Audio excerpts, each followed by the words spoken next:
Chers abonnés, bonjour pour cette 41e minute philosophique. Je vais aborder un thème que vous allez immédiatement identifier. Je l'ai appelé question remise. S'il existe une question qui rebondit immédiatement en son écho, c'est bien celle de la remise en question. En effet, si vous suggérez à quelqu'un de se remettre en question, sa réaction immédiate sera « me remettre en question ?» Et la boucle semble définitivement bouclée, l'ego aura fait son écho. De fait, ce sont les autres qui nous invitent à aller dans cette direction, celle de la remise en question, de l'introspection, souvent parce que nous montrons des signes de tension, de malaise, d'émotions intérieures négatives.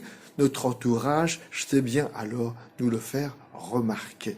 La remise en question, c'est admettre à un moment au moins que nous nous sommes trompés, égarés, que nous avons fait erreur, que nous aurions pu faire mieux, que nous avons manqué notre cible.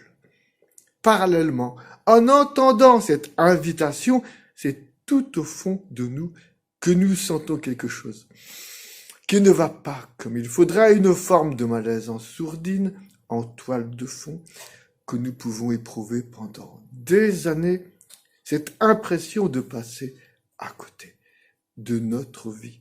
Nul n'est mon intention, nul n'est du tout mon intention de livrer ici un tutoriel sur ce sujet. Je veux juste essayer de cerner avec vous pourquoi cette relecture est si difficile pour chacune et chacun d'entre nous. Appuyons-nous sur un exemple.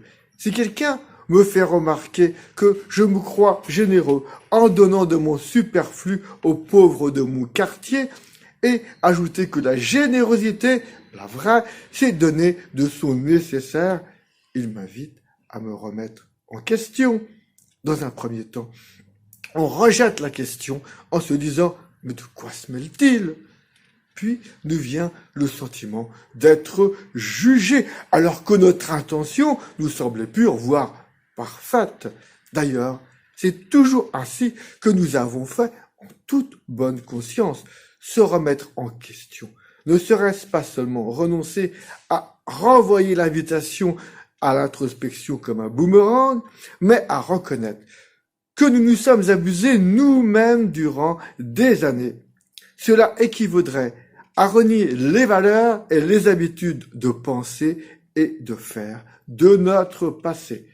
Avec ce fil sur lequel autrui commence à tirer, c'est tout le pullover qui se détricote et nous nous retrouvons comme tout nus. De ce refus de mise à nu, de mise à plat, de mise à vrai, provient cette question qui est trop souvent remise au placard, cette remise en question qui est remisée à la cave avec d'autres encombrants. Mise à nu, avez-vous lu ?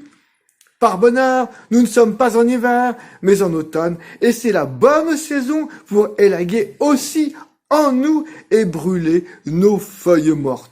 Cependant, bien souvent, nous préférons faire appel à des élagueurs professionnels car nous nous attachons à ces branches surdimensionnées à l'image de notre ego allergique à l'introspection.